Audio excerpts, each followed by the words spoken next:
My husband had been planning an escape with our children for months. He was learning the language, collecting documents, corresponding with another woman. I didn't know until I accidentally found a letter from the consulate for 3 of us. Without me, I went to the police. My name is Katya. I am 34. I have 2 children, a son and a daughter. My son is 7. My daughter is 5. Their father and I were married for 8 years. An ordinary family at first glance. An apartment, a kindergarten, weekdays, holidays, a mortgage, a vacation once every 2 years. No one guessed that I went to bed every night with anxiety, and every morning I woke up with the thought that he was capable of something strange. He did not hit, he did not yell, he seemed normal, he worked, fixed something, played with the children, but he was cold. Not emotionally distant, but cold. As if everything he did was for show. Not a single phrase of "I love you," not a single attempt to support, only things need to be done, don't bother me and what are you making up again? At first, I explained everything to myself by his character.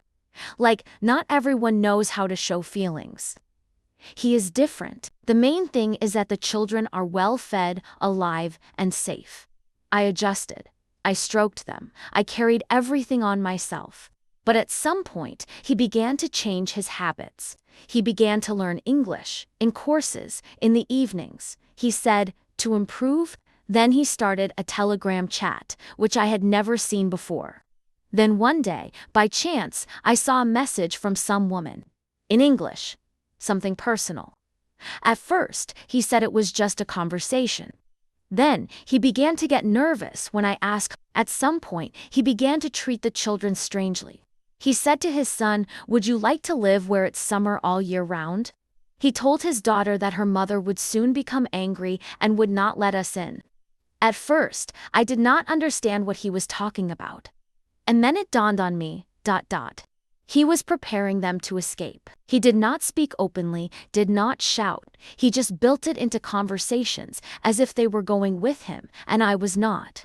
I started following him subtly. He started digging through the documents. He took my children's passports. I asked him why.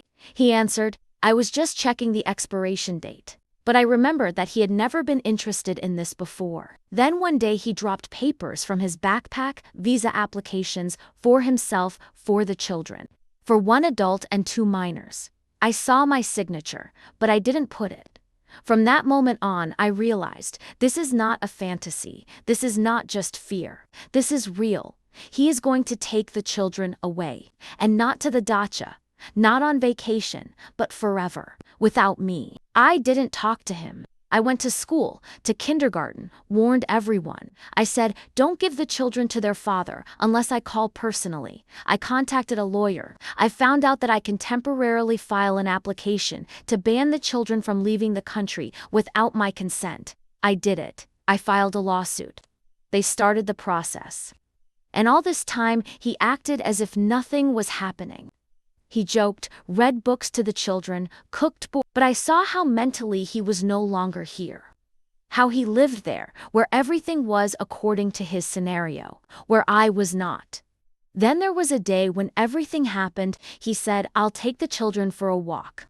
I gave them to him because I did not want to arouse suspicion. And I sat in the car opposite the entrance and began to wait. An hour passed, then 2. He did not answer. I called the police. I gave the case number. I said that the father can take the children out without consent, and this is illegal. They responded. They stopped them at the station. He had tickets for an international bus for all 3 of them. The children were returned to me, he said. I just wanted a normal life. You are in the way. After that silence, he moved out.